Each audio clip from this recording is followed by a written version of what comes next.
Here we go. Yep. Good morning, councillors, staff, and those that are joining us online to the Corporate Services Committee meeting on the 22nd July 2025. This morning I'm filling in for Chair Mark McIntyre, who's an apology. Some other business she's got today. So I'll call for apologies, and I got the one from Mark McIntyre. I also got another one from Francois Tumahai. Are there any other apologies? No. Someone like to move that those apologies be accepted. Thanks, Chris. Seconded by Brett. All in favour? Declarations of interest. Anyone got any declarations of interest today? No. Pretty easy.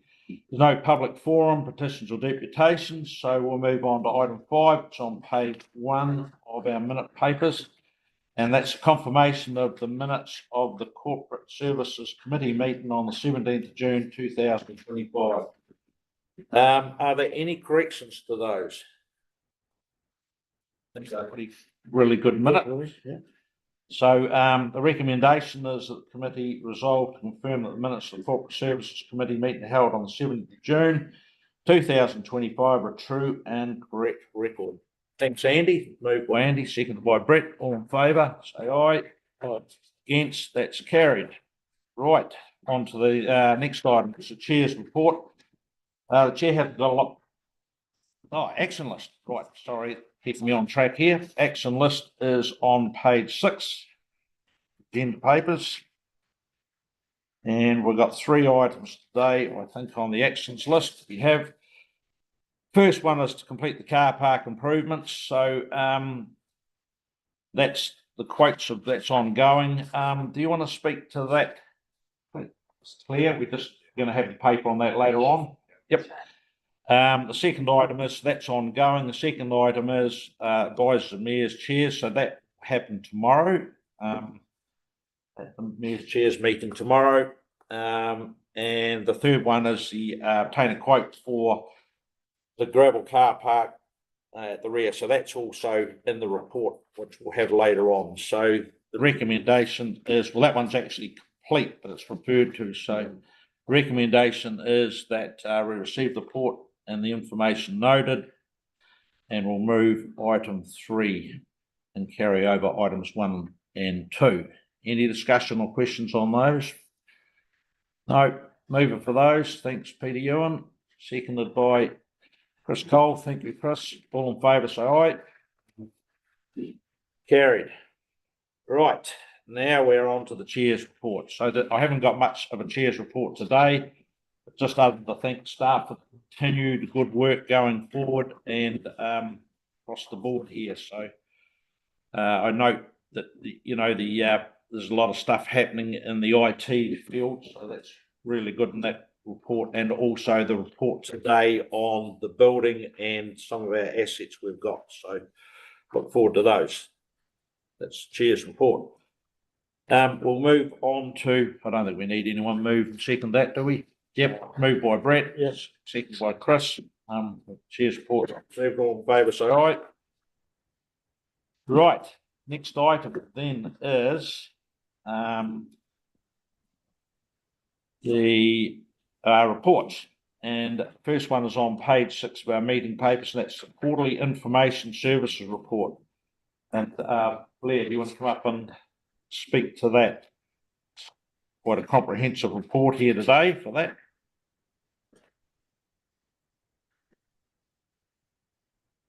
Blair. Thank you. As we can see from the report, things are progressing in line with our expectations to our roadmap and plan. So the team have been working hard over the last quarter to deliver the key project objectives for the end of the financial year to align with budget provisions and all those good things. The most significant items to note in the GIS space are the progress with the new asset management system. That's now in the beta test phase out with the users and is being also provisioned with the data that we're collecting from around the organisation to import into that system, so that we've got all the live data ready to go once that testing is finished, and we're looking to launch the app live in the first week of September. So that's coming along nicely. The other item to note in there is progress on the property information. So that's now being delivered to corporate services in the first tranche to inform all of those rating processes and information. So we're now just building on that to get to a point where we can start to publish some of those things to the public as well and decommission those old maps and the old West map. So that's what the GIS team have been mainly focused on last quarter. And that's going to be doing boundaries Yes, valuations, yes, property valuations, but not so much building. correct. So you're still reliant on the other councils, your building valuation. Is that right? Or- And that's probably more of a question for Peter. We'll have more, Peter Miller will know the answer to that more so than I. Oh, because it's still part of your rates, isn't it? Yeah, so what, in the context of the GIS platform, what it does is work out the intersects of the property boundaries with the rating districts and helps corporate services to identify which properties are in which rating districts. Yeah, it's not so much to do with the rates. No, it's informing the rates calculations rather than making the rates calculations. Yeah. Yeah. In the IT space, we've now completed the implementation of all of the new servers and they're performing very, very well. Really happy with that. And it's given us extra capacity times by about 4 what we had before to bring in the LiDAR data sets into where they should be and all of those good things as well. So we're starting to see those performance improvements for the users around the building, as well as things like backup improvements and disaster recovery provisions and all those good things too. So hopefully that's being in nicely. The last most significant probably piece of work for the last quarter is we now have we reported last quarter, we've got our new information management officer on board. So Gemma and I have been working through establishing that information management project. So we've got the tools ready to go. We've got the agreements with the suppliers to support us ready to go. And we've also set up a new information governance group per Archives New Zealand guidelines internally. That's going to be our SLT. So that group will have oversight of the operational parts of the project. So approving the project plans, monitoring the implementation, and all of those things associated with the information management side of the business. And that group will report through the Risk and Assurance Committee to council on progress with that project. So we've got a meeting this week to just formalise all of that up, ready to kick the project off on the 1st of August. Thanks, Blair. No, that's a lot of good work there. And I guess, 2 questions from me before I open it up to the councillors was, this work will actually put the new council in good stead then, a lot of information and having all that updated server, and that'll make life a little easier. Is that correct? Yes, I think we will in the next 12 months be able to exit this, what's been a recovery period really, of picking all this stuff up and getting it sorted out. We'll have a good baseline to start doing some of the nice to haves and build on the foundation that we've put in place over the last year.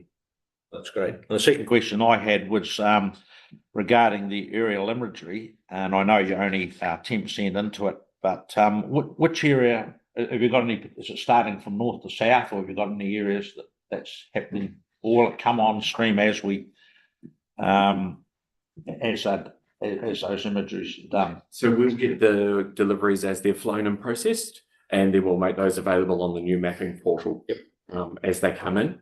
The first component has been the urban scans of the main centres.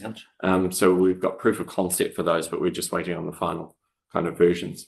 And then once the weather starts to improve towards the end of the year, we'll see a lot more deliveries coming through as they get the flying done. Yeah. So we get a lot of good weather, generally clearer weather in August and the likes too, before we get into the spring too. So yeah, so it's all weather dependent essentially. But we will publish it as it is delivered to us. Okay. Who delivers it? Is it Linz or is it? It's Aerial Surveys Limited. So they're the company doing the flying, etc. for us. But we will be sharing the content with Linz as we go as well. Sure. What would be really nice to have if you could, I don't know if you could build it in or not, is if they could do some of the flying at low tides, because that gives you heaps more, Oh, very good. coverage on the, lagoon type areas and the river type areas that if you fly according to strictly just weather alone, sometimes, Yeah. high tides in the middle of the day type of thing is, There is a provision in the contract around that. I can't remember what the numbers are off the top of my head, but there's a window. yeah. And sometimes they will come back to us and ask for some clarification or if they're having particular challenges. But there is something in there I can come back to you on exactly what the numbers are. With low tides, that would be get a bit of Yes. a bonus. Really good point. Mm. Actually, yeah. Councillor Ewan, then Cummings. The existing data, then, we got the retention of that, then it's not gonna be destroyed or disposed of for future reference for looking back at what may have been before we do the Yes. upload of it. Yep. So we'll be able to keep, we've now got the capacity to be able to leverage it all going forward as well. We no longer have to cycle out the old data to bring in the new stuff. Because they take up a massive amount of room. Yes. This question's probably more for Daryl. It's just, once we've done all this and you've got your boundaries and everything in, what will happen to the freehold land that's under rivers and stuff? Because there's lots of the Fox River down south and all that, that's shifted. And the farmer was saying the other day that his, where the river used to be isn't his land. He's paying rates on where the river is, but he's not allowed to use the land over there. I'm just wondering, is there a way forward for us to There is sort out some of that stuff like it's? quite, it's, first thing I'd say is I understand what you're saying. Exactly. Second thing is it's incredibly complicated and we can't remember all the details. But it's called an accretion claim and all that sort of thing. I think for a rating purpose, and there's a process that someone needs to go through for that. But if you know anybody that's in that sort of category, you know, either accretion or, you know, it's been eroded or something like that, and you tell them to get in touch with probably Peter's team and we'll make sure we school ourselves up on the complexities and what we can do around that. I agree, it is very complicated because the converse happens too, when they get an accretion, they actually get a whole lot of land, for nothing sort of thing too, so, there's swings and roundabouts that, as you say, it's very complicated and quite complex. Some people have, their boundary will be, a boundary that accretes, and some of them will be a fixed boundary, no matter where the river is, that's still their property, whereas sometimes in some places where they've got a riparian owner, for example, the boundary moves backwards and forwards. So it's not a single answer. If a river's set by a stop bank or something, and it's on the land still, would that be easier? And you could probably drop it off. Because some of the rivers down there, on the Wong is part of it, Andy's. Yeah. The river's on freehold land. Yeah, look, I don't know. I think if anyone, you know, that's got issues like that and wants to test that, just give us a ring. We'll school ourselves up on what we can do, because you want to be fair about it, you know. But, you know, there's plenty of land around the country where it is grazed the riverside of the stop bank too, you know, as well. Yeah. You know, as well. So there's all those regulations. Yeah, I know there's issues from, would have been river, when it was surveyed, I don't know, from the 1800s or whenever. And then since then, there's been land freeholded out into the riverbed. Yes. And the other landowners have never had their boundary shifted back, or so it's actually made the river quite narrow in places. I think every river and every creek around the coast, I know, you know, I live far from here and I've got property that my property includes the whole creek basin, and the creek's in a different place than what it was originally through probably, you know, movements of the creek or activities, you know, that since we've been, you know, mining activities in the old days, you know, up and down, the dredges have worked up and down the coastline here, but I think just about every river and creek on the coast will have some boundary. Anomaly, yes. Yeah.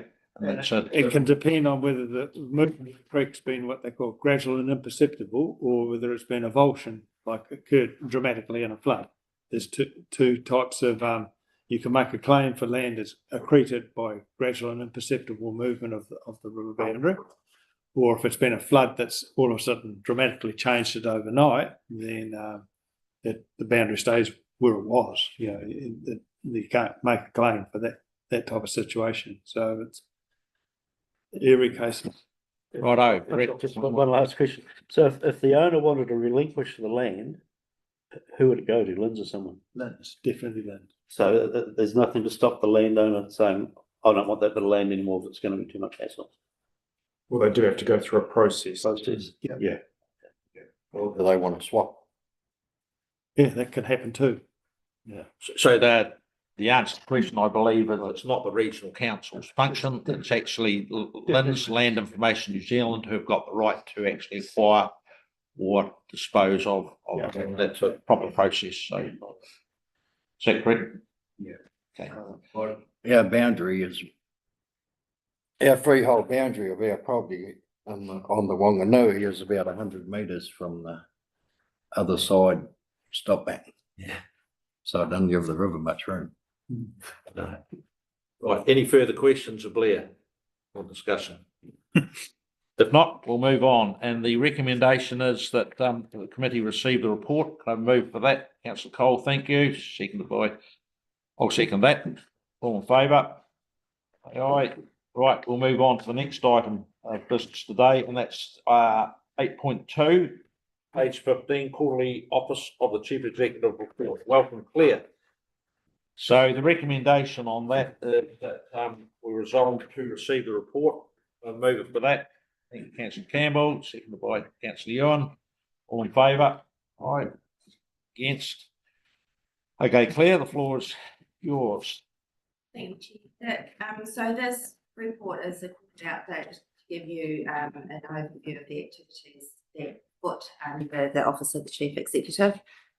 So just to note that the items that are contained in the Health and Safety report and also West Coast Emergency Management are reported in a separate report. I also want to note here that we have added, which is the following report and update around land and facilities, which we'll cover off next.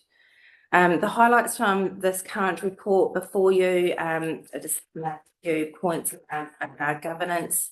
So our governance team now consists of the principal governance advisor and a governance support officer. So that's an update from the last quarterly report in April. Lagoima training has also occurred so that over time we can bring Lagoimas more in-house, and that is currently underway. Also, in terms of the activity of that team, as you'll all be aware, we're preparing for the upcoming local government elections and have a orientation program that we are currently working on. A note that we've been working with the 3 territorial authorities in terms of having a combined one-day orientation, which will be delivered at the Arohura Marae in early November. And we'll continue to have more West Coast Regional Council specific orientation, which will happen over those October, November months as well. So that is the first time in my knowledge that we have teamed up to give the new councillors across territorial authorities and the regional council an overarching orientation day. Dropping down into people and capability, so a couple of highlights there. We've commenced collective employment agreement bargaining with PSA, so that is now underway. We've also started working across all of the teams across the regional council on personal development plans and also performance reviews. So this is a way to help support our teams to be the best that they can be and to them around professional personal development, and also ensuring that we are accountable in terms of that our teams are performing. Further down in my report, a quick update about communication and engagement. We had the improved West Coast Regional Council website went live in April, which was great to see the improvements in that space. And under that is just a brief table of statistics relating to communications. And under that, there is a table which sets out the percentage of staff by duration of employment. Just to note that that is at the 26th of May, so it's a month or two old at this stage, but that just gives you an overview about the length of employment within the organisation. Happy to take any questions. That's Chair. Any questions of Claire on that? Good comprehensive report there, Claire. So any questions at all? Yes, Leon? Right, the induction for new councils, that it's not a new idea, it's been around for a long time. It's been done several times in the past.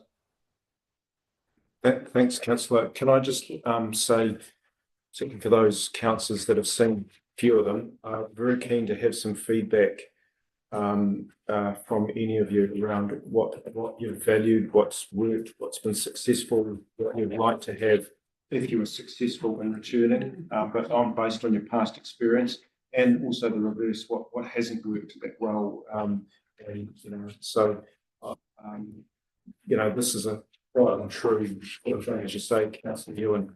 Every council does it on the triennium. Some councils do it better than others.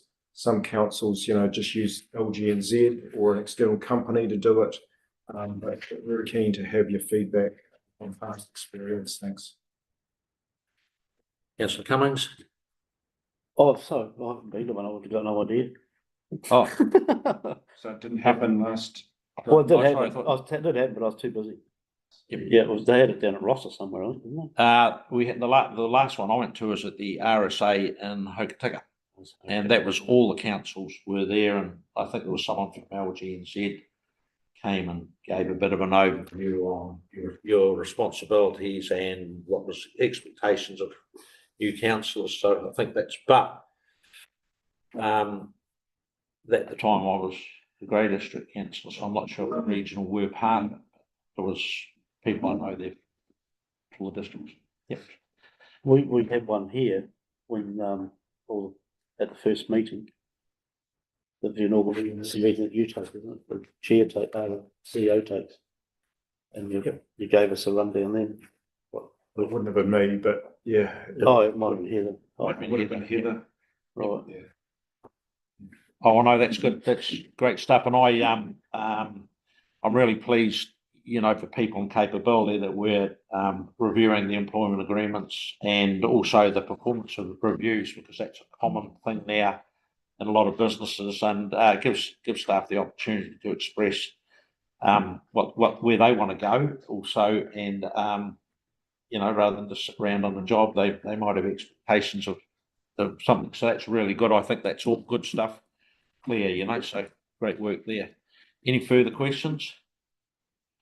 No, right, we've moved that one, so we'll now go on to the next item, which is the facilities report 8.3, and starts on page 19. Claire, to you again. That's a good report here as well. Thank you, Chair Haddock. So I'll just move it actually. We'll yes. move the recommendation to receive the report, and I'm happy to move that. Second by Councillor Cole. All in favour? All right. Against? It's carried. Thank you. Thank you, Chair. So this report brings to you a number of pieces of information around facilities, and it also includes information about the land owned by the regional council. So it's for your information, and really happy to have your questions and hear your discussion around these items. So just if I focus around building maintenance first, so we have a maintenance schedule, and I've attached a template of that to the report.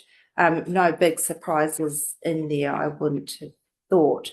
However, I just wanted to flag to you the areas, the key maintenance priority areas that we have, which I've listed on the first page of the report. Seismic upgrade to the main office, replacement of aging and inefficient heat pumps to the main office, being the main office, annual building wash down at the main office, improved roof securing at Jacks Road and removal of vegetation around the boundary of Jacks Road. So that gives you some insight into what the priorities are, facility maintenance. Under that, I've got three dot points about priority improvements. So that includes installation of planter boxes to Jacks Road, act as building bollards, fit out of a small shed to include lockers and drying facilities at Jacks Road, and gravelling the rear car park on the grassed area at the main office. Just to note that I'm conscious that the gravelling of the car park and the Loop Road extension has been a topic of conversation at recent meetings. So a couple of points there. A quote has been received for the car park gravelling at the rear of the office. And so that quote to strip soil and backfill with AP40 is quoted at 15,351 plus just. We have just recently, last week, received a second quote, and we'll be following our procurement policy before we commence that work. Also a note around the Loop Road, which has been a topic of conversation. We have received two quotes also for that. The most recent we received last week, which was prior to finalising this report. To chip seal, the extension is quoted at 23,852, but it's only one quote. We do have a second quote, as I've just acknowledged. This work is not budgeted for and has not been prioritised, and given that this work is not being progressed. So those are the 2 points around facilities. So the second part of this paper really is to give you some insight into the properties owned by West Coast Regional Council, which includes parcels of land. The report, which I also attached, provides an overview of the properties owned. The report contains information about a number, 8 different parcels or properties of land. And I would also like to add that since compiling this report, I have had feedback about other areas that we need to investigate in terms of land parcels as well. So I would comment on this, that this is not, in my view, it's currently not a full and comprehensive picture of that, and that we would like to come back to council a more fuller report that we can be assured contains all of the properties owned by regional council. And happy to answer any questions. Thanks, Claire. I think we should take this in 2 parts because there's probably a few questions. So we'll go to the maintenance schedule pages first, and then we'll go to the properties. That's okay. So we're just not mix and matching it. So Andy, you're the first hand up, and then Councillor Ewan, I see you. Did you have your hand up as well? So Andy. Oh, okay. Right. We'll do the other ones first. Councillor Ewan. Just about the gravel in the car park and the Loop Road. I'm just a bit puzzled why it's not being progressed when this was passed 4 years ago by councillors around this table. There's only one thing: if council has passed a resolution, it's to be carried out or it's to be rescinded. How does staff say it's not going to be progressed when we have said it is going to be progressed 4 years ago? Yeah, Councillor Ewan brought that up at a previous meeting, actually, that was actually had the resolution of council that was actually moved to actually do that. There's obviously no budget. I think My question to councillors is, look, really happy to do that piece of work, but what would you like to drop off the maintenance schedule? We don't have an unlimited bottomless pit of money. Tell us what you'd like to substitute for that job on the maintenance schedule, and we'll drop something off. So just to be clear, we've got two quotes, but it's tricky because we've publicised in public what they are, and we've got following other quotes. But you'll be looking at the procurement of those, no doubt. Clear now. They're two separate items. There's one item for doing the rear car park gravelling, and the other one was the item for doing the loop road, and that was to chip seal it as well, wasn't it? That was, am I got it right here? Yep, chip seal extension. So, just so I'm clear about it, like, so the rear is the price, the first price is for gravelling, or digging out and gravelling the rear. The second price is to dig out the loop road across the back of the building here and to chip seal it. Does that include the chip sealing of the first stage? No, No. no. So right. Yeah. So the second one is to excavate out. Is it saying a quote has been obtained for the loop road extension? The chip seal extension is quoted. So that's for excavating it out, backfilling and chip sealing. Right.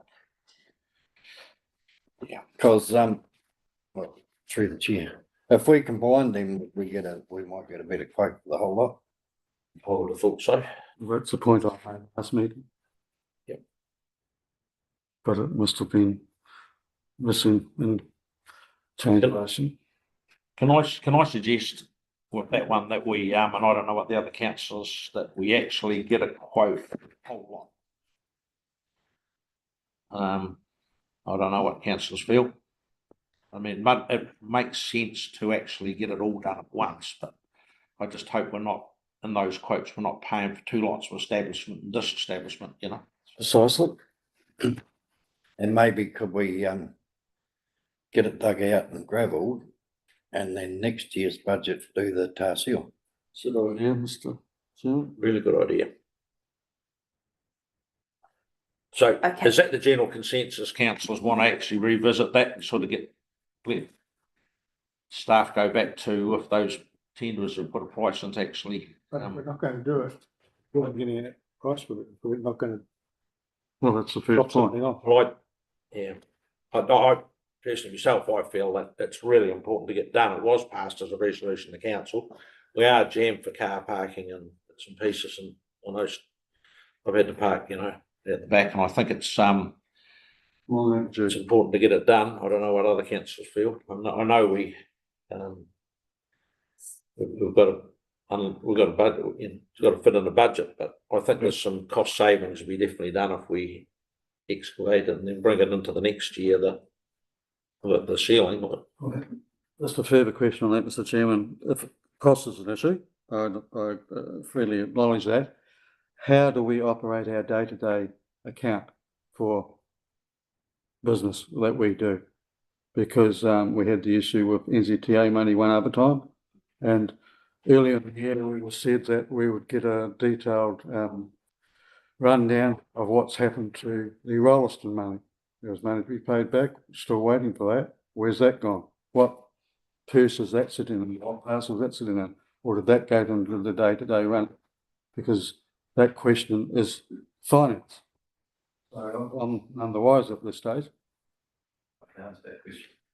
So the Wilson money has just gone into the general account and has been utilised as part of that process.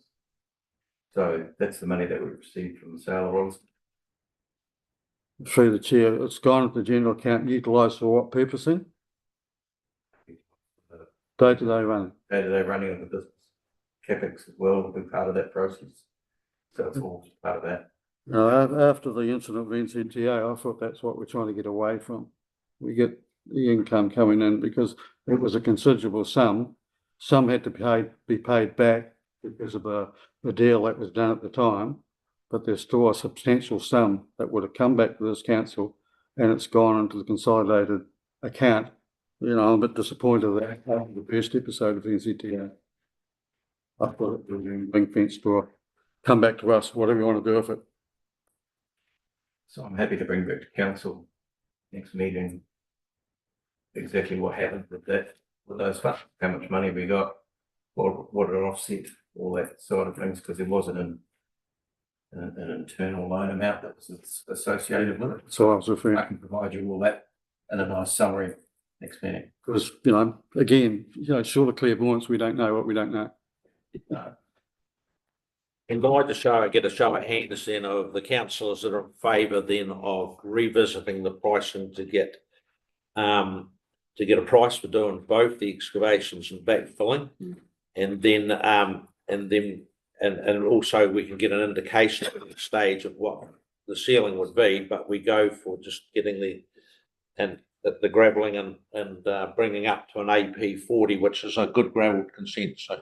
And in line with Councillor Campbell's suggestion, part this year. Yep. The next year. So is everyone in favour of that? All in favour? Against that idea? Right, Claire, you got a direction. We'll leave that part. We'll go back to come back to us on that. You put curb and channeling and stuff down for later on.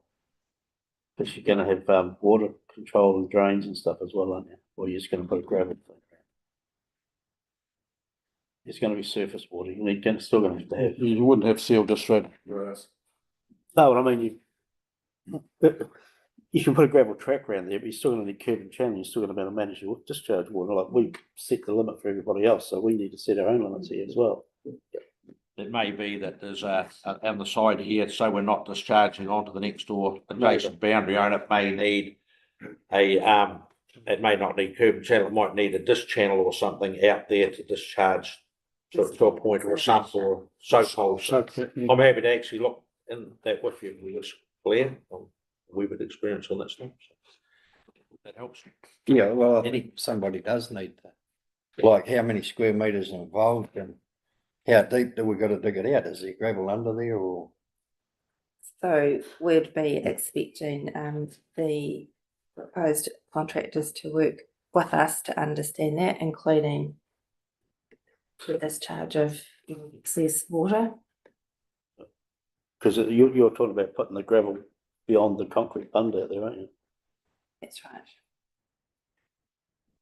right. Okay.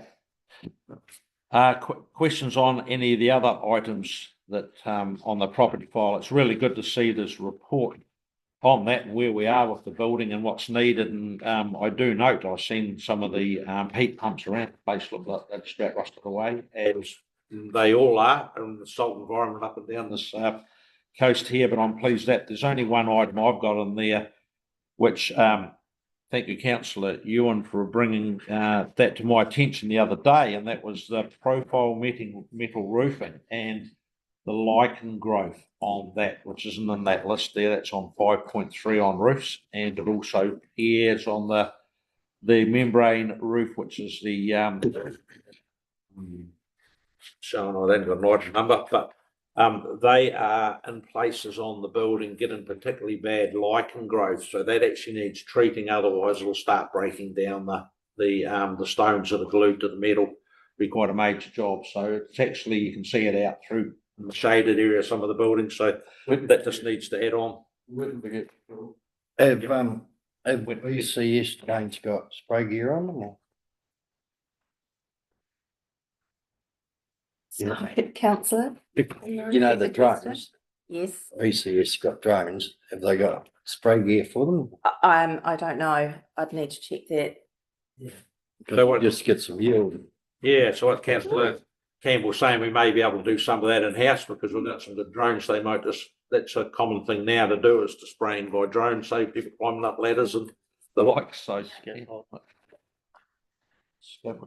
maybe an option, save some money.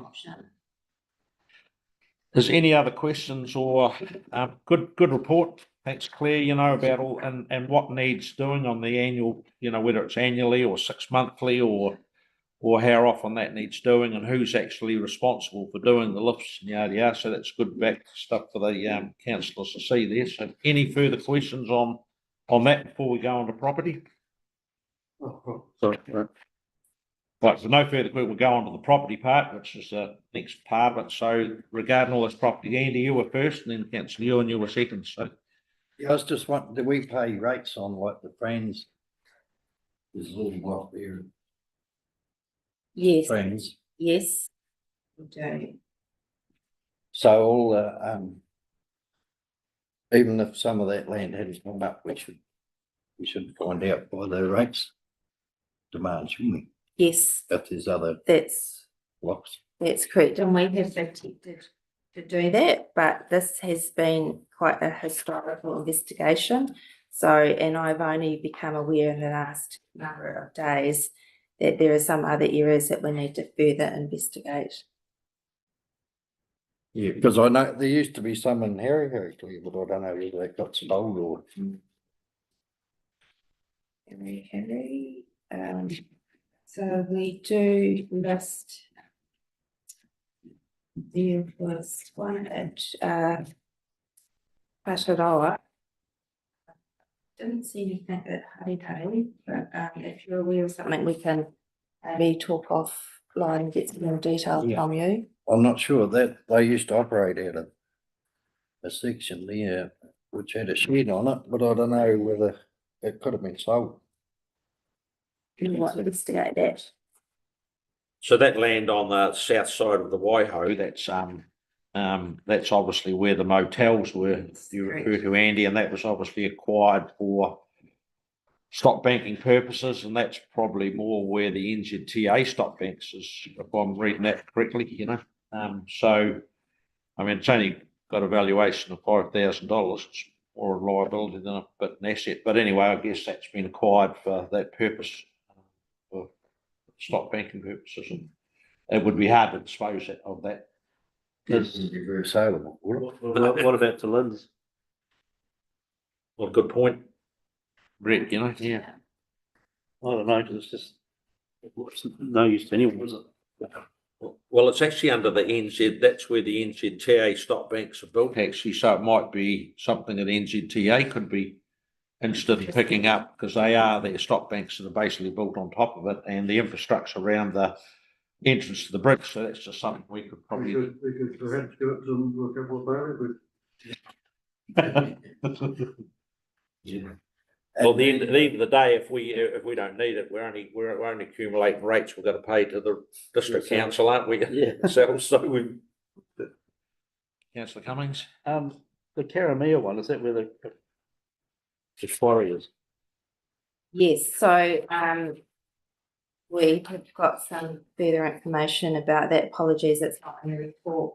I've just received it in the last couple of days, but, I would like to bring, a more solid report back to you, which includes more clarity about the property at Karamea, because it does appear that there's two parcels of land, not just the one.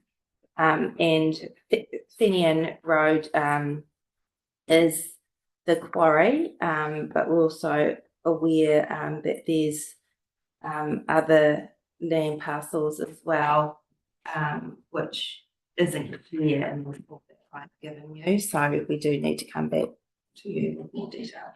Oh, yeah. Okay, another one I got was, I can't quite remember, but when we were down at the Wataroa one, someone's got a grazing right on that.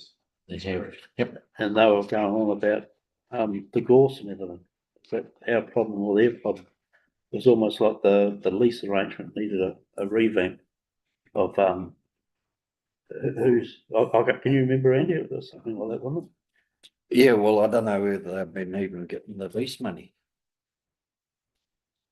Because usually the leasee should look after them, and that there Yes. actually is for the Waitangi River, isn't it? Yes, Thank you. yeah,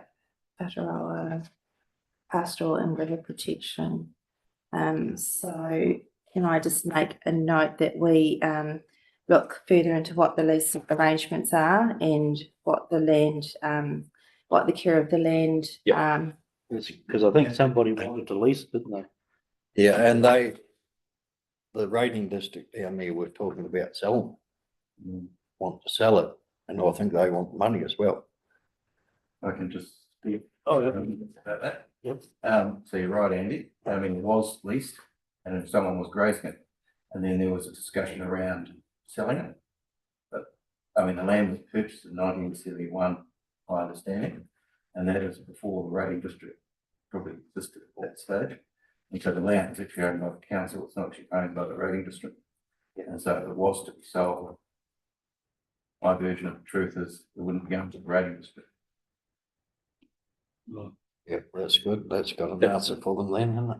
That was a discussion I remember at that last rating district meeting then, they bought, and my recollection was that it actually looked like, people were indicating that if the leasee at the moment didn't want it, someone else was sort of keen on it, because it is 228 hectares. Mm. Granted, some of it's in the riverbed, but there's a fair bit of land in there that isn't, so it's, obviously, Yeah, I think the only bit that's leased is 40 hectares behind the stop bank, I think. oh, yeah. And that 228 hectares, that must have been the old Muir farm that got flooded out when the Waitangi went into the What? into the water. 67, I think. About 1967. 67. Yeah, there must have been 3 or 4 years before it was out or whatever. Right, well, I guess Claire, a bit of work to do around that. Yeah, See where the lease, so that's what the council's looking for, to see whether there's a lease or whether they'll come back to us on that. yes. I thought that somebody wanted to lease it and they were complaining that the other person was doing nothing with it, who had the lease. I think you're right. Yeah. Yep. That's correct. Okay, right, so as I said at the start, we're, attempting to clarify and collate, so really Yep. appreciate the insights that you have been able to provide. Because I wonder when this lease now expires. Well, that's what's wanted to know. I think, isn't it? I need to come back to you on that.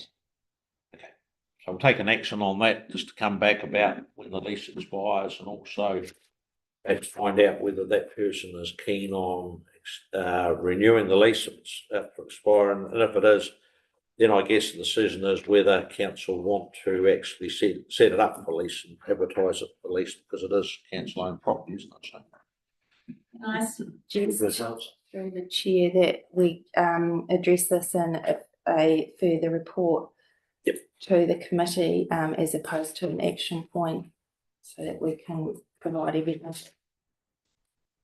okay, sounds Yeah, great. it'll be like good to take that information to the next rating, Exactly. their next rating meeting, wouldn't it? We also encourage the staff to check with councillors, because a lot of the councillors got a lot of local knowledge about some of these parcels that Yep. it could save them a hell of a lot of time trying to research it themselves. Yep, so we'll do that Thank offline. We'll just, Yeah. relevant council have got any information on that, working with Claire's team. Thanks, councillor Ewan. Just on property one. Number one, property, this one here. Yep. I'm just curious, access to the cottage over the back here. Is there an encumbrance or is there an easement, a legal easement?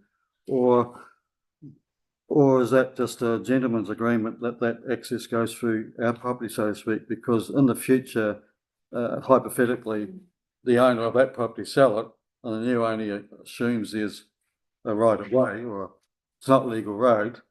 And if we wanted to subdivide that Northern Dog Leg or something, we have to sort something out for that road, I'd say. Is it an easement? Is it a legal right of way? Or we given?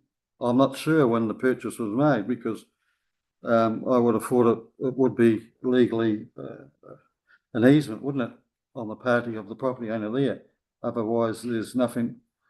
I need to come back to you on that as well. Because it needs to be tidied up, whatever. Good way. question. Because that probably is, so Ewan, the access is probably coming from Clough Road Extension or the Yeah. Pony Club or something there, looking at it, so that needs clarifying. Good, really good point. Because that too opens up, okay, if there's a legal easement there, or we make it a easement, that can be an issue where we split off that dog leg to this property for a separate sale or whatever.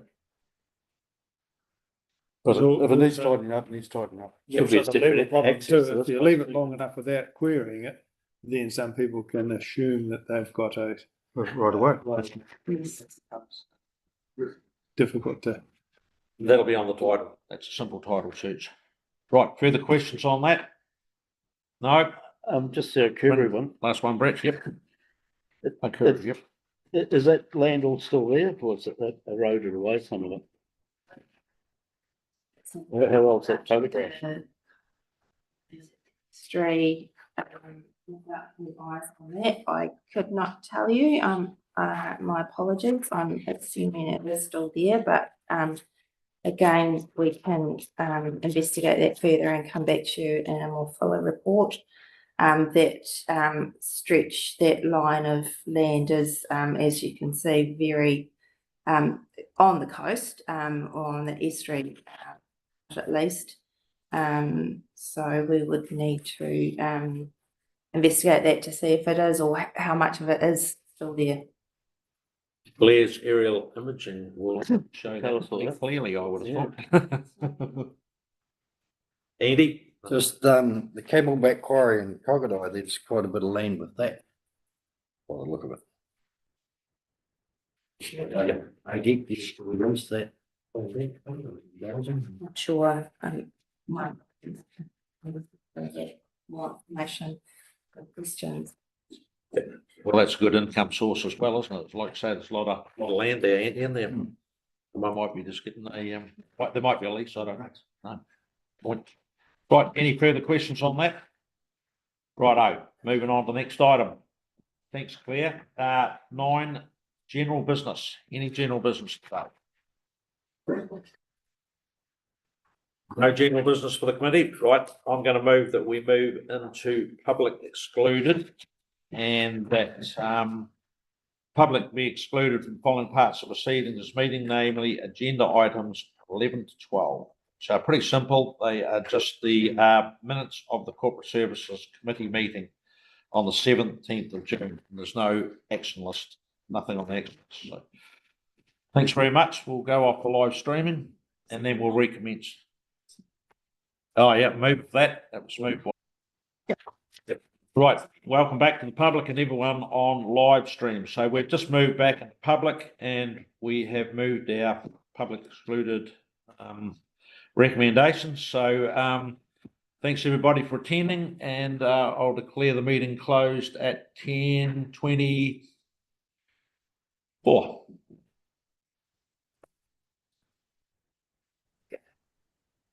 So, prayer, Almighty Heavenly God, in whose hands and whose rights and hopes of all people look graciously on us who govern, you guide us so that our counsels may be wise and decisions best. Amen. Welcome everybody to the meeting of Operations Committee, Tuesday, 22nd of July. We just had the Corporate Services meeting. I've called already apologies. But, Mark McIntyre, Francois Tupperboy. Jackie's not at this finish. Yeah. I'm happy to move those. Peter. Apologies, we accept it. Second, of course. Okay, move on to declarations of interest. Any declarations of interest today, Peter? Yeah, Chair, I'd like to declare on Franz Joseph stage 1 and stage 2 and Greymouth. Really?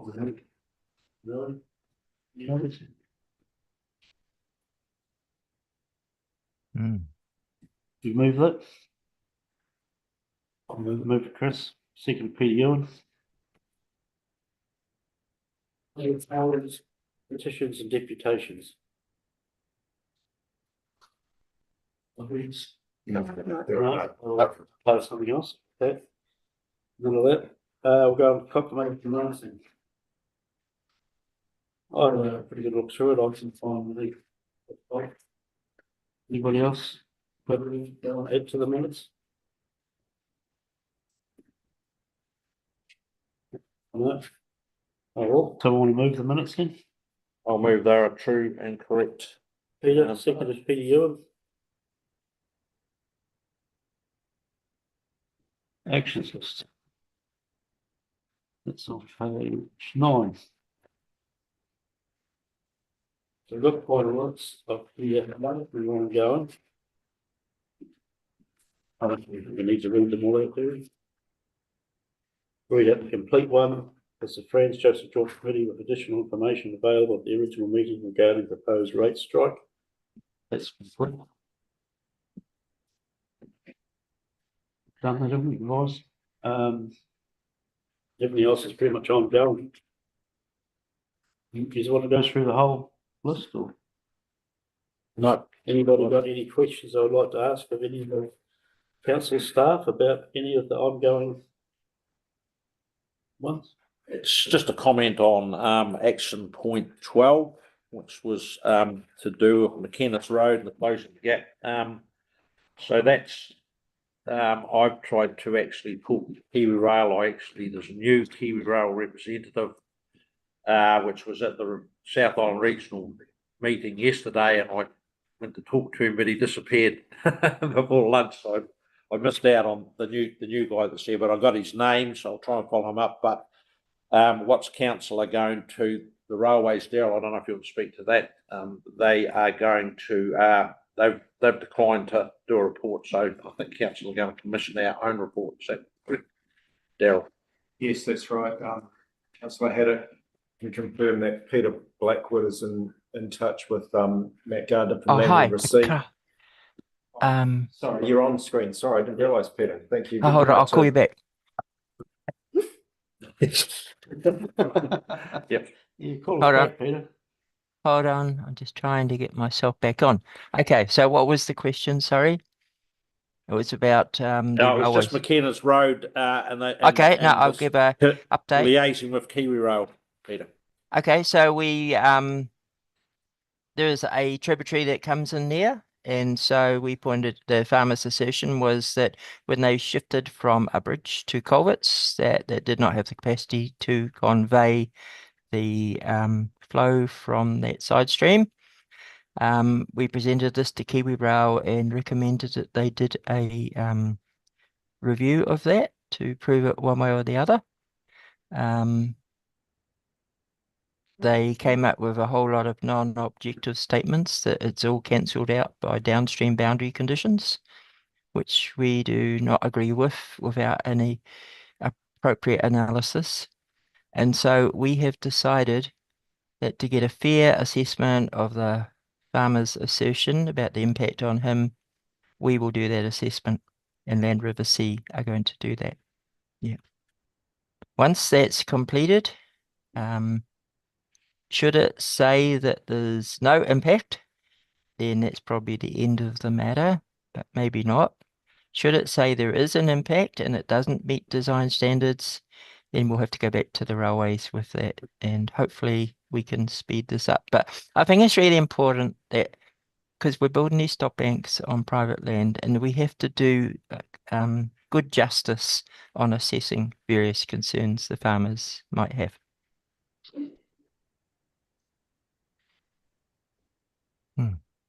Just a question for me. Have we got an idea of what cost this is going to be? If it's going to be put back on the rating districts?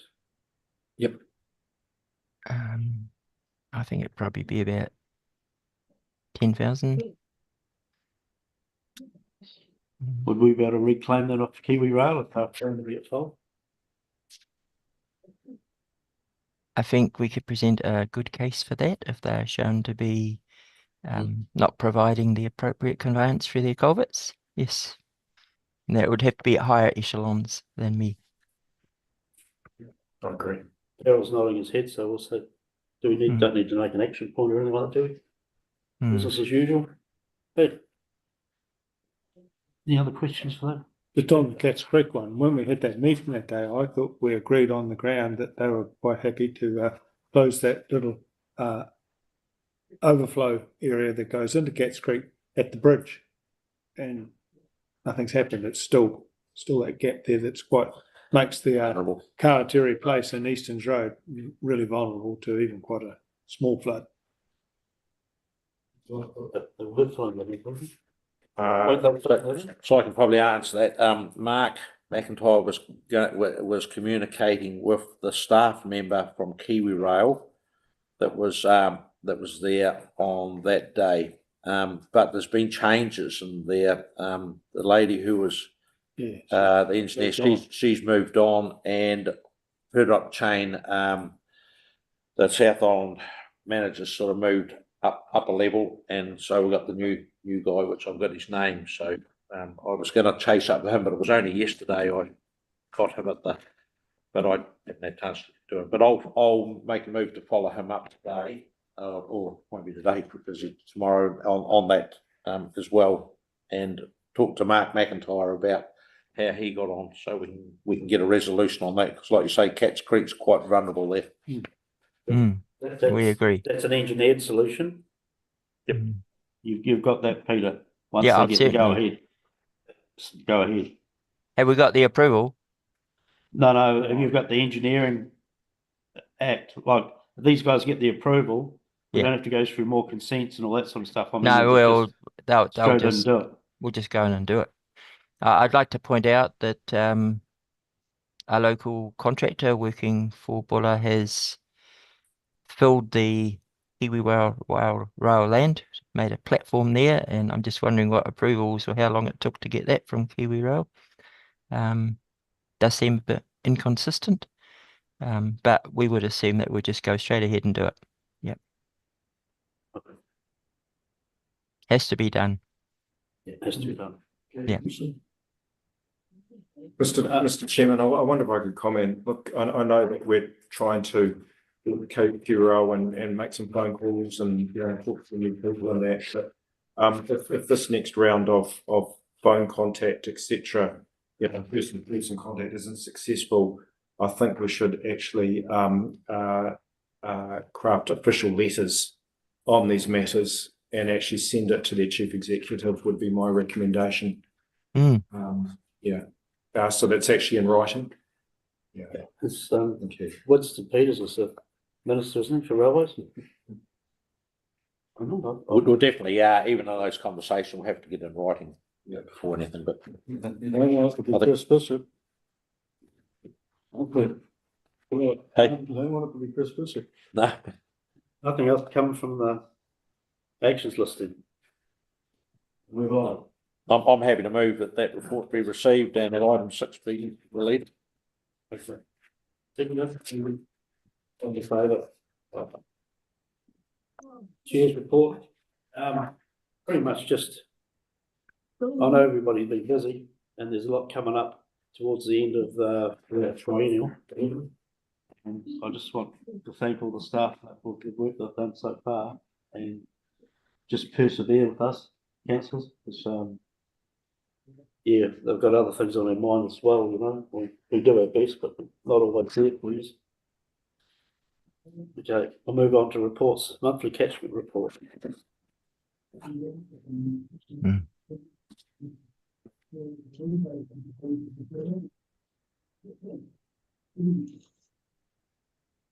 Morning, councillors. Good to see you all. Tom? Okay, so monthly catchment report. Start off with some brief commentary about our operating and maintenance type work. Two jobs of note over the last month. Firstly, the stop bank upgrade or raise at Taramakawa. Work commenced there late June, and that's progressing satisfactorily. And then secondly, down at Wanganui, there was a minor repair to the Blackburn Stronghead organised and undertaken. Two of our staff have been busy with annual compliance. All three of our staff actually. Annual compliance, consent compliance reports for our seawalls at Okuru and Punakaiki. The Okuru and Punakaiki seawall reports were submitted in time before the end of June. We saw a short extension for the Aikataka seawall compliance report, and I believe that's now been submitted to our compliance team. And then the last point of note is, as you'll be aware, we're in the process of scheduling the biennial round of, or the second round of joint committee meetings for the year, for the calendar year, starting with Friends Joseph on the 31st of July, followed by Hokitika on the 27th of August, and then Westport in September, and Grey in November for the elections. Any questions on any of that before I move on to the asset management system project? Just one question, how are we getting on between the NZTA and the Pewdiepie Wall? What's the contribution that's getting going? I can't speak to that, Mr. Chair, I'm afraid. Okay, we'll move on. Can come back to you on that. Sorry.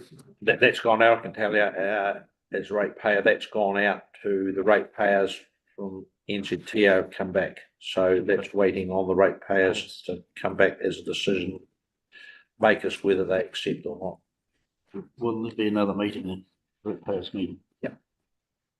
Yeah, that's entirely my understanding as well. Thank you, Mr. Chair. Just a question, Tom, before we move on, Turamacau, that's looking pretty good. So that's progressed well by the look of the top up of the wall. And Wayne's there. We do have Wayne on Wayne's there. online, and if he actually is in a position to comment on when that resolution is due to be complete. Actually, unsure of the completion date, but it certainly is progressing well, and it's quite advanced now. Thank you. No, it's looking good. Yep. Thank you. Next item I'll talk to is progress with our asset management system project. Continuing good progress there, and that remains on track for completion as scheduled. So over the last month, we did pause inspections briefly while pilot testing of the new system was underway. But those inspections, so inventory or re-inventory and condition inspections, will recommence in July with the aim of completing them by the end of August. And so that will conclude the first round of truthing what our asset base is and what its condition is, and then that will therefore start to inform risk assessments, which areas do we need to focus on, and work programming. Okay. One question, Tom. The numbers up the left-hand side, though, are they value? Is that? I didn't really understand the graph here that well.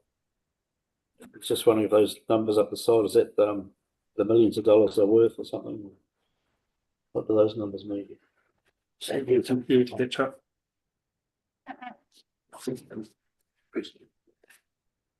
number of assets, I believe. So there's like 300 assets for Wanganui. Oh, so that's all your little groins and all that sort of stuff. That's right. So that's each Yeah. each individual bit of that particular. Okay. There'll be I'm talking in general terms here, not necessarily how we've applied it in this particular instance, but you'll have a main asset and sub assets underneath that, so that'll be total.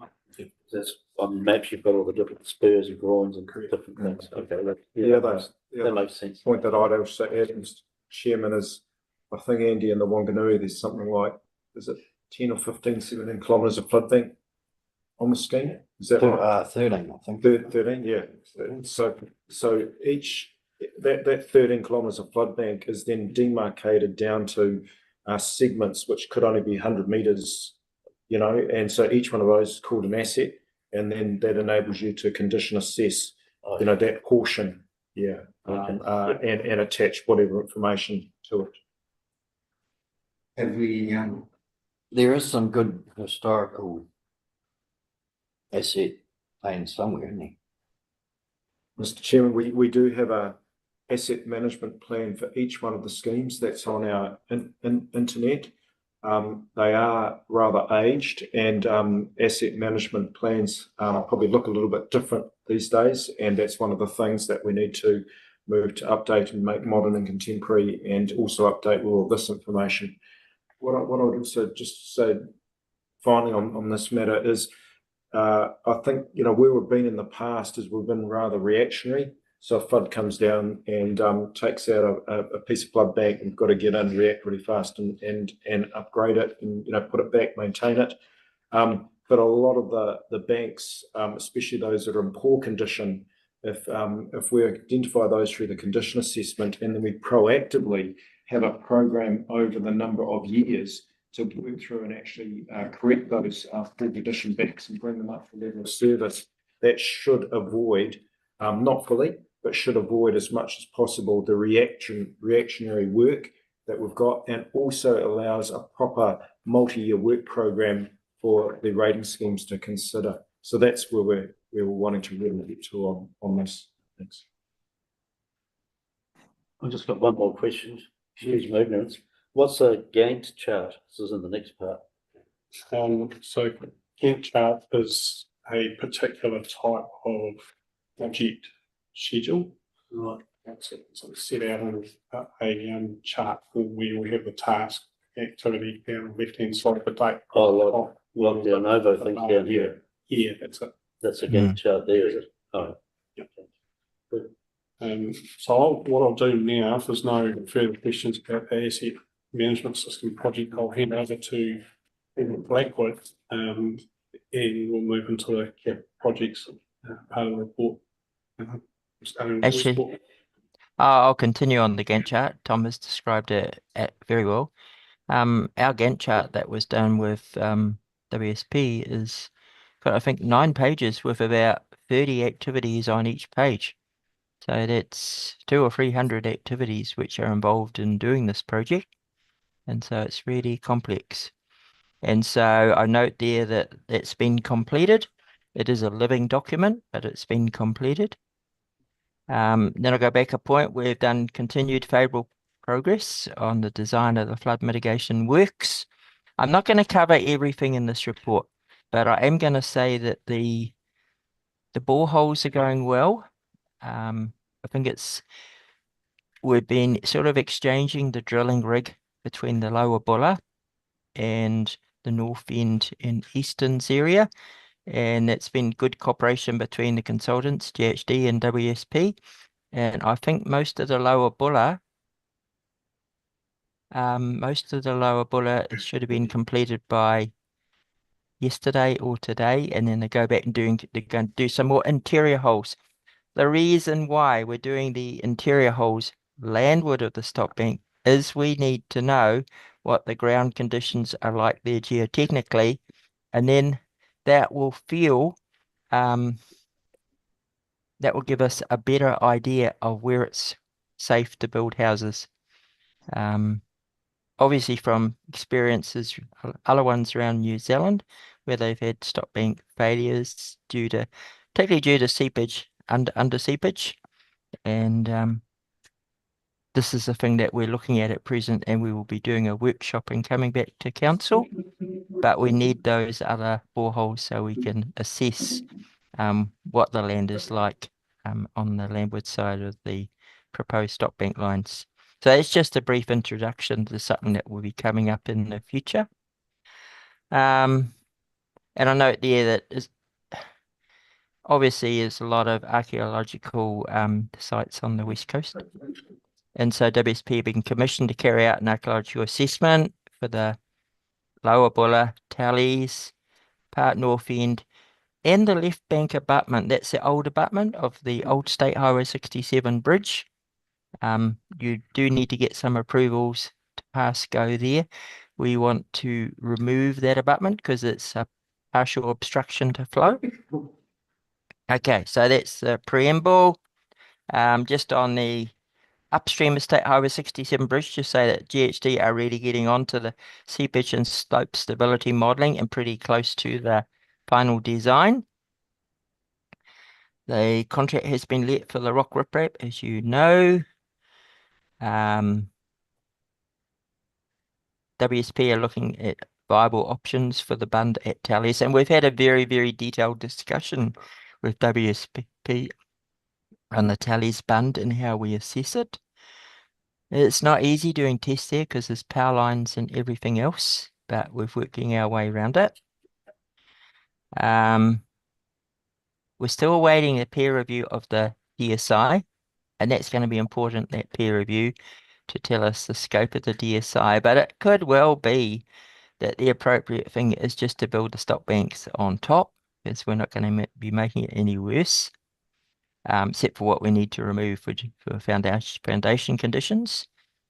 That leaves the consideration of groundwater, what contamination is there, and the answer we have on that is dilution is the answer there. So that's probably not going to be a problem. Averys, tenders been let, as you know, and the culvert, and the consent was lodged on Tuesday, 26th of June. We've put it on hold just while we continue some consultation with the tangata whenua, which we wanted to do more beforehand. But they've raised two very viable questions on how we deal with any contaminants we find and restricting our impact on the coastal marine area. And so we're working very harmoniously together to keep everyone happy there. I would like to note the Operations Manager, Infrastructure Services, BDC, has given engineering approval for our works and impacts on the BDC infrastructure. And I'm very grateful for that. And I feel very sorry for the chap. He's had a personal tragedy in his family. So many thanks to him. And we've got to support each other at times like that. I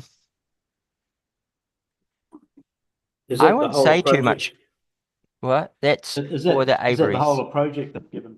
No, that's for the Averys. Yeah. Just for the Averys thing? Just for the Averys. Yeah. Oh.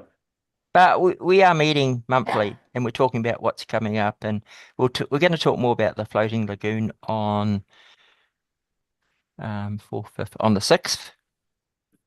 And on the 5th, of course, we have a consultation meeting on Carters when we're going to present what's been designed. And we will also be talking to some affected parties the same day. I think that's a good summary of the main points. Just to ask the Chief Exec if he thinks I've left anything out that's important.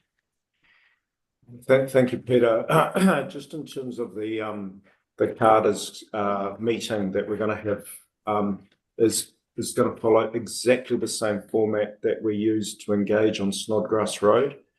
So obviously, following that format, looking for one of the councillors or the chair to sort of facilitate and chair that meeting as we did it at the Snodgrass meeting. And for any directly affected landowners that have specific issues, we will be talking to them before the full meeting with the Carters community. So just putting that on your radar, and that's, you know, either Councillor McIntyre Cole or Councillor Haddock as the chair, and even Deputy Chair Councillor Cummings in terms of that meeting on the 5th of August. Thanks. Yeah. Could I just mention one last thing I left out? Thank you, Daryl. I just say that we have made really good progress on scoping the upgrade to the Buller River flood forecasting model. That's going really well. We had a really good upper catchment site visit. We're looking at 3 new rain gauges. And last week, Shanti, Samuel Warren and myself attended the National Flood Warning Steering Group in Auckland, a 2-day conference, plus there was a 1-day Met service too.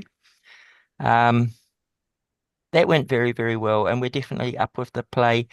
And they applauded our flood manual, because the flood manual that we've got, the new one, which a lot of work was put in by Samuel and Shanti and others, follows what is like their master plan for flood manuals. They want to have a consistency.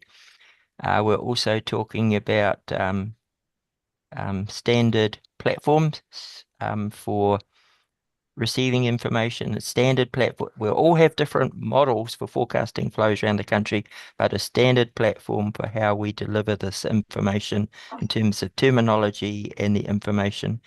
And that is also being pushed.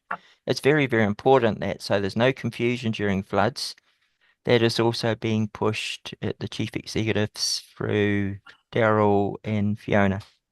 So we're way up the front there. I think we're a paradigm ahead of where we were. Just a question, Peter, thanks very much for that report, but I just wonder if you could just speak briefly on the measured landed rainfall that you spoke about at Resilient Westport there. I think that's, important that you're adding that, integrating. I just wonder if you just want to make a couple of comments on that. Yeah, I will make a comment on this, and a lot of regional councils around New Zealand do flood forecasts based on Met Service rainfall, the free menus that they put up. And most of those ones also incorporate in that model the landed rainfall, and that's the truthing of everything. And some of them include radar as well, and that was automatically corrected. Our model for Westport, expensive model that was produced by NIWA, and they looked at all the options there. They did not believe they had sufficient rain gauges at that time to include landed rainfall, that's measured rainfall in the model. So it is based on forecast rainfalls. This is a different forecast to what the Met Service have. It's based on a collective of South African, Australian, New Zealand, and one other country, might be Britain, a different thing. And NIWA looked really, really closely at that. And so that's based on that forecast. It's not based on landed rainfall, and we do need to have landed rainfall to truth it. So that's the key point of the study that we're doing, including rainfall as it's measured. And when you get a prediction, no matter what it is in life, but it's a prediction, what we'd call an auto-regressive prediction is that prediction looks at what you're measuring as well as what you're predicting and adjusts accordingly.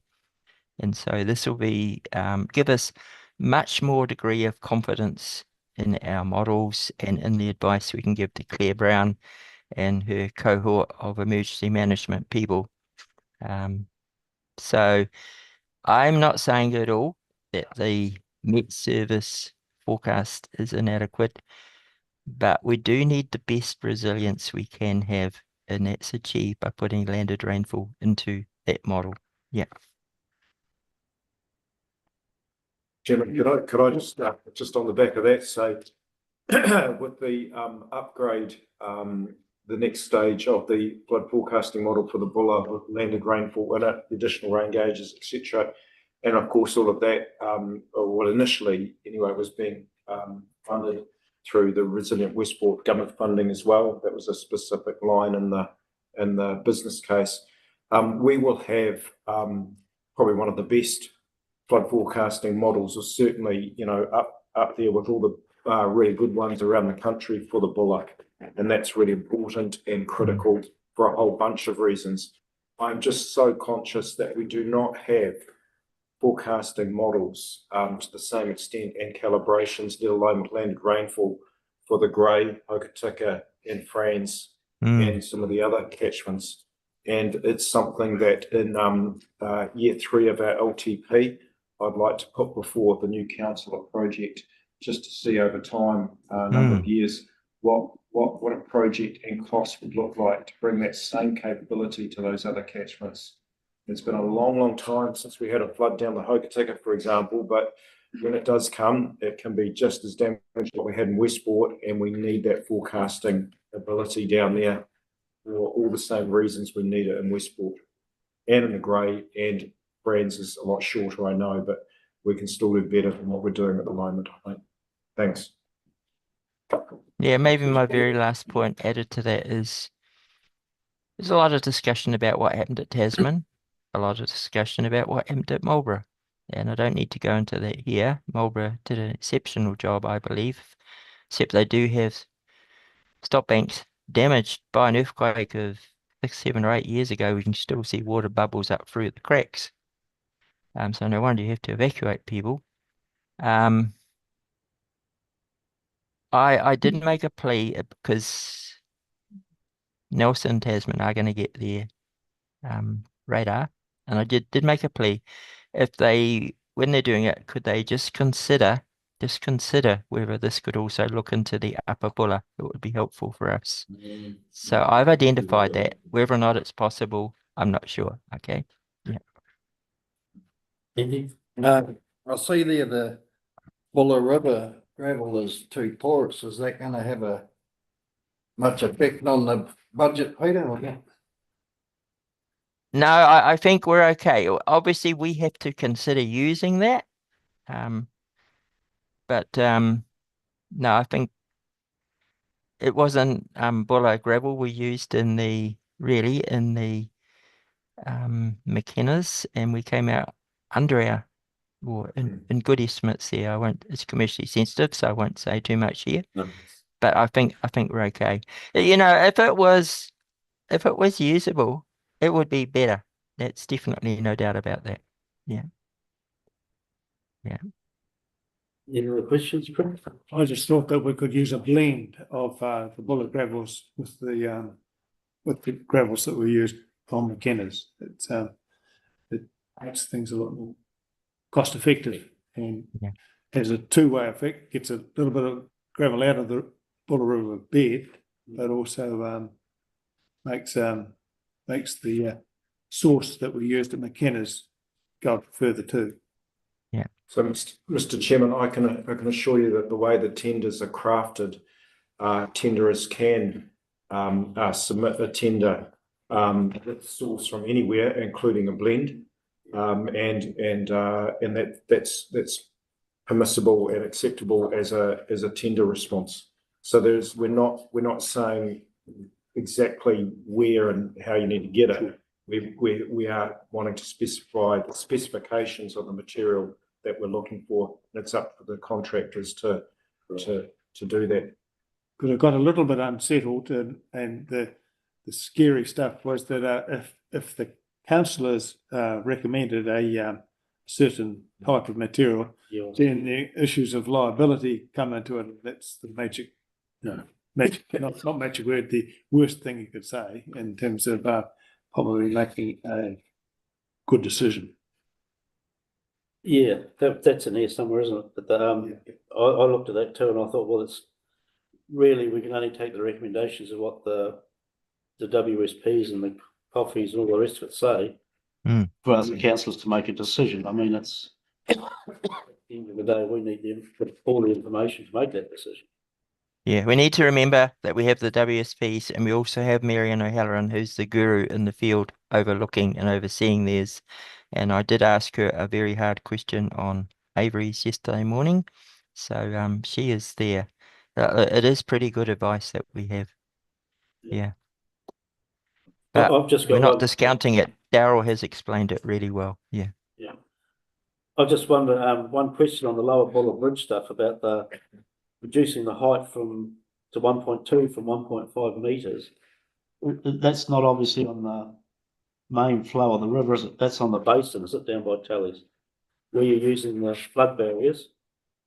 Oh yeah, that's it. That's at Tallies. That's in still water. It includes 600 millimeters of freeboard for wave lap and everything else, and it is in the floating basin there. So it has all the correct stuff, and it will provide an RCP6 1% AEP for well beyond the design life of the barriers. But that's what I'm trying to get at. It's not actually on the riverfront. No, it's in the floating basin. Yeah. And what I'm getting at is that the 600 mils is enough for what you will get. Yeah, and you're right, it's not on the riverfront. No, it's around the corner. Yep. Cool. Any other questions? Anyone off that report? Just one comment from me for councillors. What we're looking to do within the next couple of months is change the reporting format for the Westport Flood Protection Scheme project to one that aligns with the reporting formats that we're giving you for the IRG and RIF projects, so they're consistent across the lot.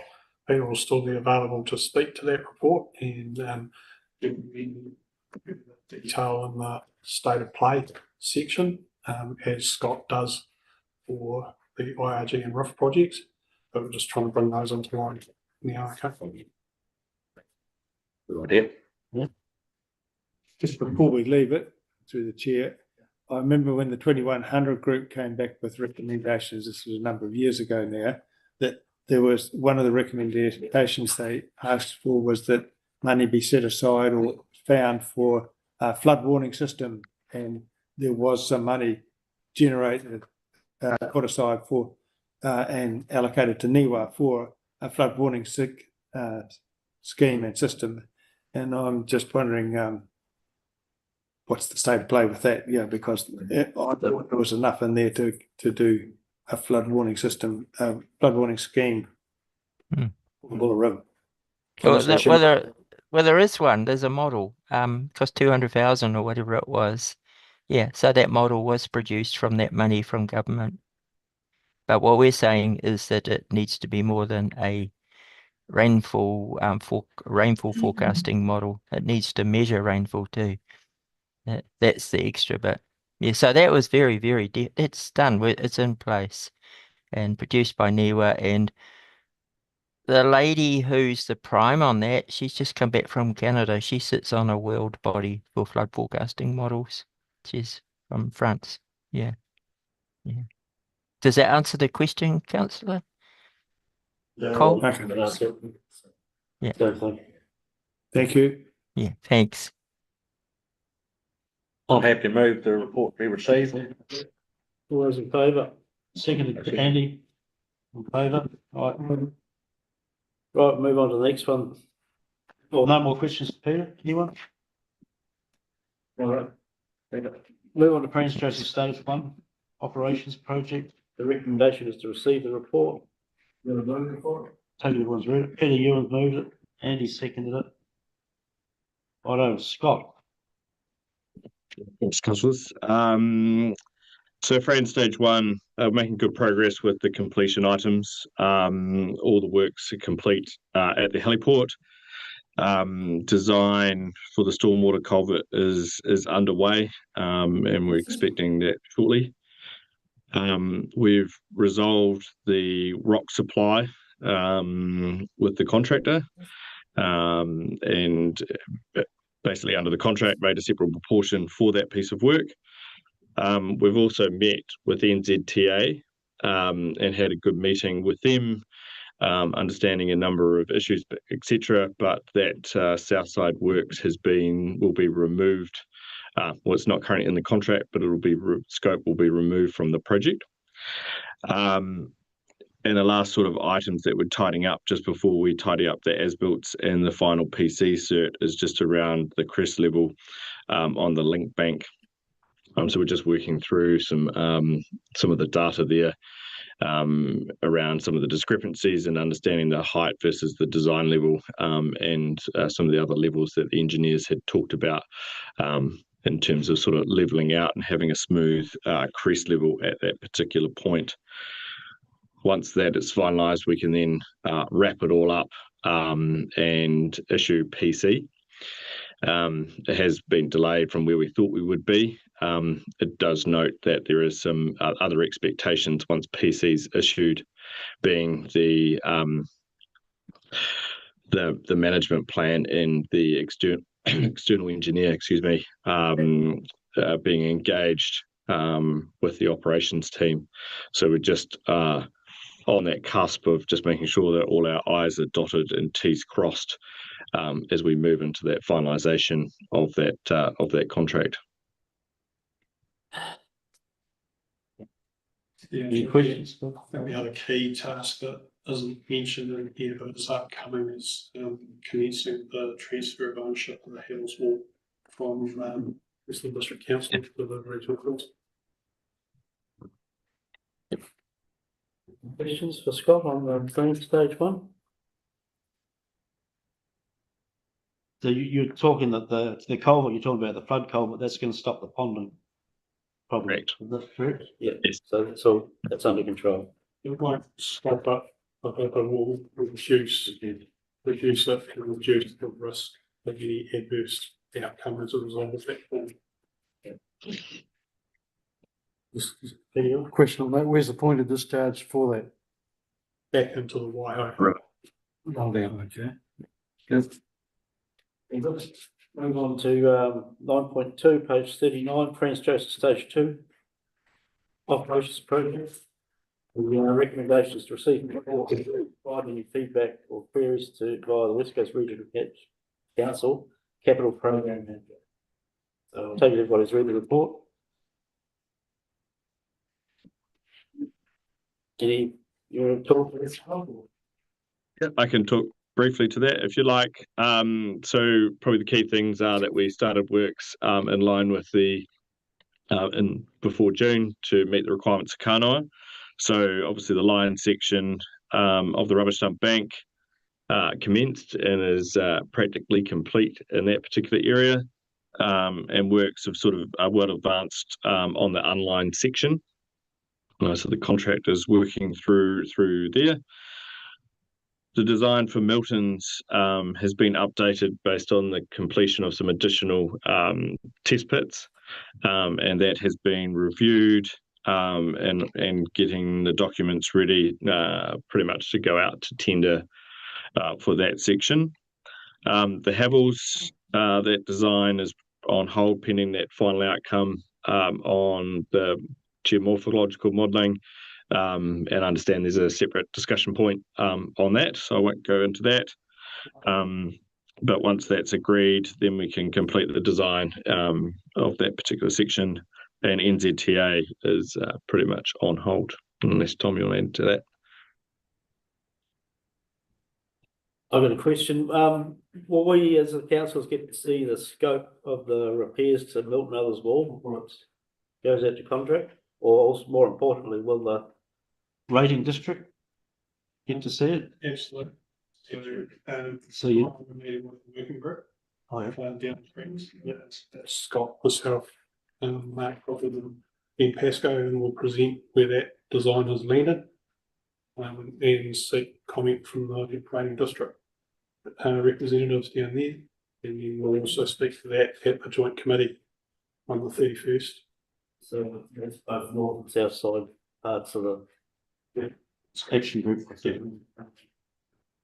I've just got one other question here on the top of page 41. It says drawdowns on the rating district loan will need to be made, balance the expenditure to date. So that's the rating district share of the money. So Hang on, you have talked about how this is working, but in a basic sense, the RIF funding stuff that we receive PG funding. Right, PG funding, we can draw that down in advance. With the RIF funding, we pay back retrospectively on Kanoa, and we balance it. Can you speak to probably about Chantal? Yeah. Chantal, listen. Hello. Hi, I'm here. Just prompt me for what you want me to talk about. On top of page 41. Yep. There's a comment about the drawdowns of the rating district loan will need to be made to balance expenditure to date. And Tom was just trying to explain the difference between Kanoa and the RIF funding. So I'll talk to that a little bit. So remember we had a council meeting recently where we talked about we wouldn't actually draw down a loan for the rating district until the actual project was completed. So when you think about one, that's basically almost there. Stage 2 has obviously got another 6 to 12 months before it's finished. And it's only at that time when we actually understand the full value of the loan that we would look to put that in place for the rating district. So that answers your question. That's the process we're now following. Yep.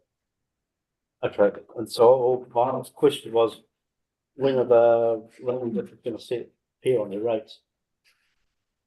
So stage 1 will come on next year. Next year, or stage 2, probably another year down the track after that. So there's a bit of a long. So when you think about what Tom was talking before about the fact that we're billing Kanoa after the fact, that just means that put a bit of extra stress on our cash flow because we're having to pay those costs up front before we get reimbursement. So it's just something we're working with a new method. So when the job's complete, then we go to LG, whoever it is, for the finance for that part of the We're probably doing LGFA on the way through anyway, Right. because when you think about the rating district loan and the outcome of that, and so we will have to have funded it the whole way anyway through LGFA, I see. and then we'll basically set up the loan with them once They've got that, hold it. Any other questions for anyone else? I've already said that, Andy. Yep. We should be just trying to make it clear of what their rates costs are gonna be as we go, I reckon. So they were provided with that information as part of the special consultative process, Councillor Campbell, and the only need I see to update them on that is if their contributions were likely to have to increase because we had a budget overrun, and that's not the case for either Friend Stage 1 or for Friend Stage 2 at this stage. As long as we don't get it. Noted. So they sort of know when the tenders are let, don't they, what their contribution is going to be. Any other questions on that one? Move on to Just need a paper. I'll move in the second for that one. Chris, second, Peter Ewan.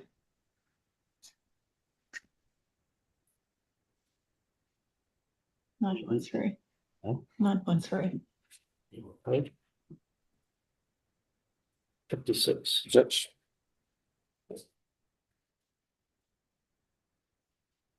Hello.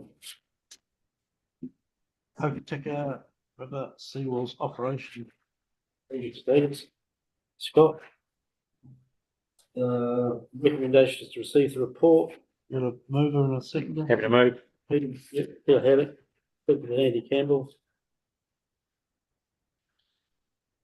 You want to talk to this one, Scott, or do you want to talk to it? No, I Scott, can- Yeah, I'll talk to these. So stage 1B, practical completion has been issued for that particular piece of the project. We did, however, at the end of that, get some recommendations with the operations team to complete some additional scope, which is some head walls to a couple of bits of the, some stormwater outlets that were, the rock was over steepened, and so we had some room left in the budget to do that, and it was highly recommended both by the engineer and the operating staff. So we're completing that work. It's basically a post-contract variation to Henry Adams. We negotiated that with them in terms of the scope, whilst they were also coming back to complete a small defect on the retaining wall. So pretty much once that's complete, we will be done and dusted. There is just some small work we're just trying to close out with Kiwi Rail, just in terms of the feedback. Tom's been liaising directly with them on that, just as part of our requirements when we were doing the work. Stage 3, we've been working quite well with the scope of that project and identifying the addition of the riprap or the rock armor repair that's required to that section. And we have developed up a procurement plan and an RFP for a civil engineer for that particular piece. And that's just on review with Tom, but that is likely to go out shortly for the engineering of that section. And that'll be basically split into 2 pieces though. One will be the rock armor repair, and then the second piece will be the uplift to the new design level, as per the previous concepts that have been presented. The last bit that we've added in this month is we've put in some reporting around the seawall, in particular getting the consent. And we've had notification from WDC that they are going to re-notify for the seawall. So we're just working in preparation for the outcome of that in the statutory timeframes that are associated with that re-notification.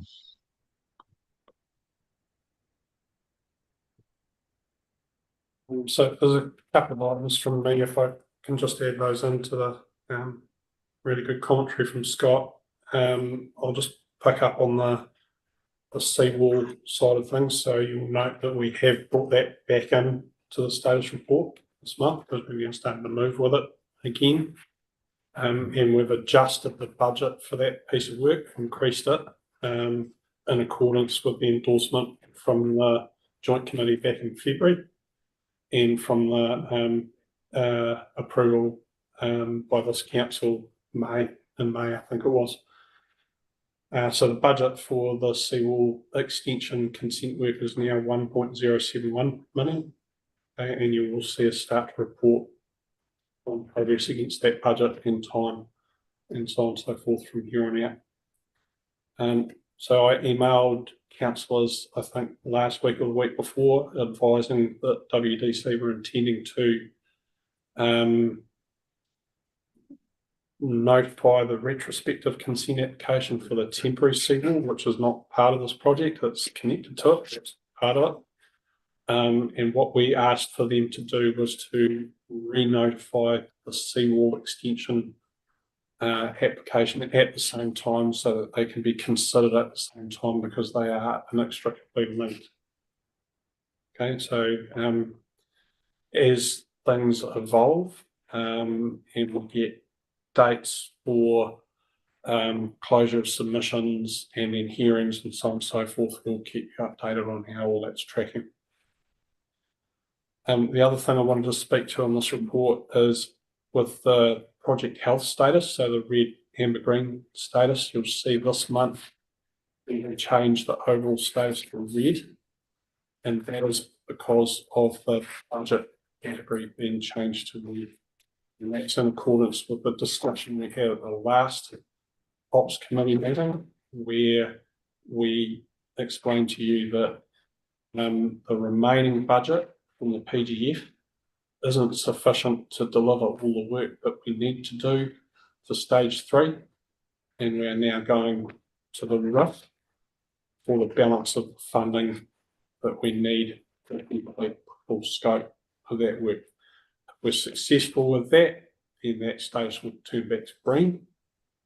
If we're not successful with that, then we will have to amend the scope to be delivered under stage 3 so we can fit within the budget. Yeah, clear on that? Thank you. Any questions on ticker, probables and seawall before we move on? Just one question. When does walls that are completed drop off and become the rating district's problem and not ours? Or Joint Committee's problem? 1A and 1B, are they, when they complete, they gone? So 1A and 1B have both had the certificate of practical completion issued in respect of them, which therefore means that they are now handed over from the contractor and they are back in possession of the council. Okay, and so we now have, the work's been handed over to us, and they're now up to us to manage on a day-to-day basis, noting that there are still 1 or 2 minor items associated with the contracts that need completing yet. Okay. They'll always remain an asset with us, but they'll be, the Joint Committee will take the staff recommendation on the budget for, and then that's final decision of the council here, take that recommendation of that Joint Committee for maintenance. And so it'll come out of our minutes, that's all I'm asking. Yeah, once the project is closed out. Yeah, but it isn't necessarily connected to the finishing of the contract. There's those post-construction items that need to be completed before we can formally close the project and stop sending you these reports here. Stage 1 and 2 is taking the biggest threat of flooding out of Hokitika, isn't it? Stages 1A and 1B. The level of service for those is considerably higher than the level of service for stage 3. And stage 3 is adjacent to the CBD. So in my view, and I'm sure you guys would agree, stage 3 is the priority for Hokitika at the moment. Stage 2 is further up river at Canary, and that's a lower priority than stage 3 in terms of how we schedule our delivery of these upgrades, improving the level of service. And that was agreed by the joint committee. That was prior. Okay. Well, move on. Roadmap. Are you again, Scott? Page 89? So PC has been issued for separate portion 1 of stage 1 and 3. Just so that you're aware that we've split it into 2 separable portions, being separable portion 2 being the last section where WMS we're doing those investigations for them. So PC has been issued, and again in that handover process that Tom was reverting to, with that remaining section open within the contract to allow that works to happen. Even if WMS do not proceed, we need to complete that work and then complete that part of the contract. With regards to separate portion 2 for the WMS, that's been slow progress. Firstly, it was a bit of a slow turnaround in getting the traffic management plan approved to do the test pit works. That's been received, and due to that delay, there was some further delays in the availability of Davis Ogilvy's contractor, that the timing didn't work. This has now been underway, and we've been told that the reporting for the results and a final report is sort of 6 weeks away from the actual test pits itself. So yeah, we're still some time away. That's not at the fault of WMS. That is just the process, unfortunately, that the way that's happened with us, with DO unable to get that traffic management plan signed off straight away, and unavailability of their contractor. So again, it's in process, and we're just we're at the mercy of waiting for those results at the stage. Noting though as well is that uplift work to the crest level has been completed, and we're just in a holding pattern at the moment. Scott, can you just please provide councillors with a current estimate of when we expect that report to come back from Davis Ogilvy, please? Yeah, so I understood that it was that their works were being completed late last week, early this week, so we're 6 weeks from now. So we're pretty much into mid-September or early September. Any other questions? Just noting that Western Mineral Sands Mananui project was approved, subject of course to appeal, so that might give them some security on working on the report. Any questions for Scott?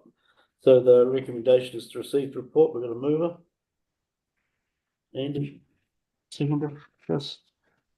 No. So we'll move into public.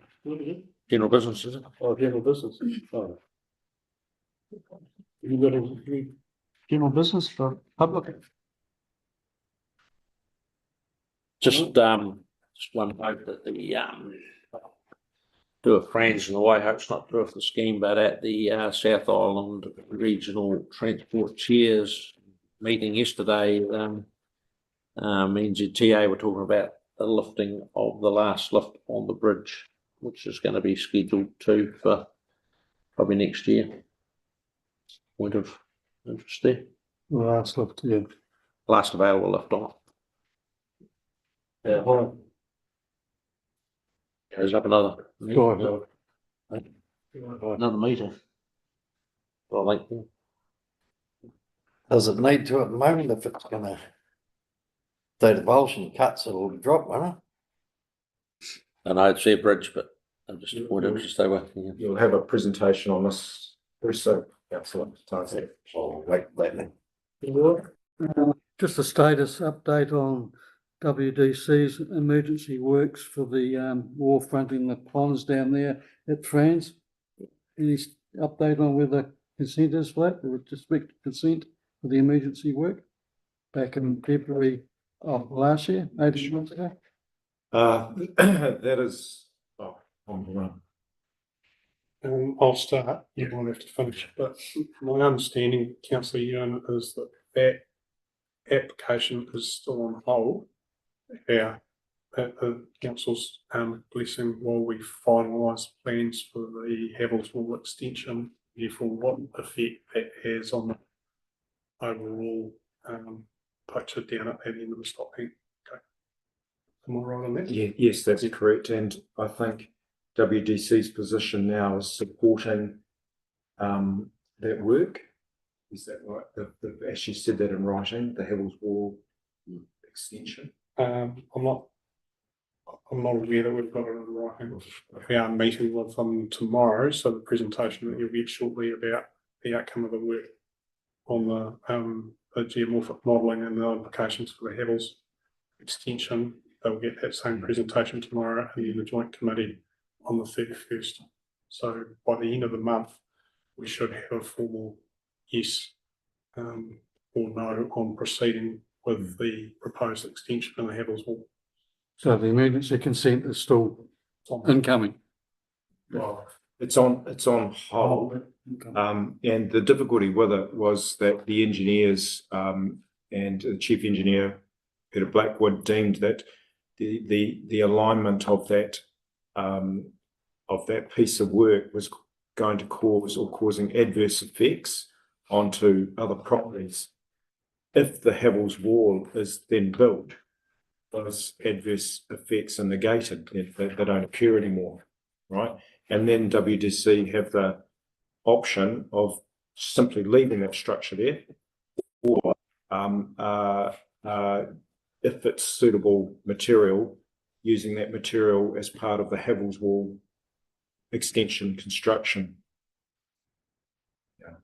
The emergency consent still required. It would be, but it would not be as contentious or difficult as it is, because it wouldn't have adverse effects. Doesn't remove the obligation to conform with the legislation. Yeah, correct. You are correct. Yeah. Unless they take it away. Any more general business? Next on. We'll move into public excluded. Rules 12.1, 13.1, 14.1. The sensitivity of provincial things. Happy to move. Peter, seconded Peter.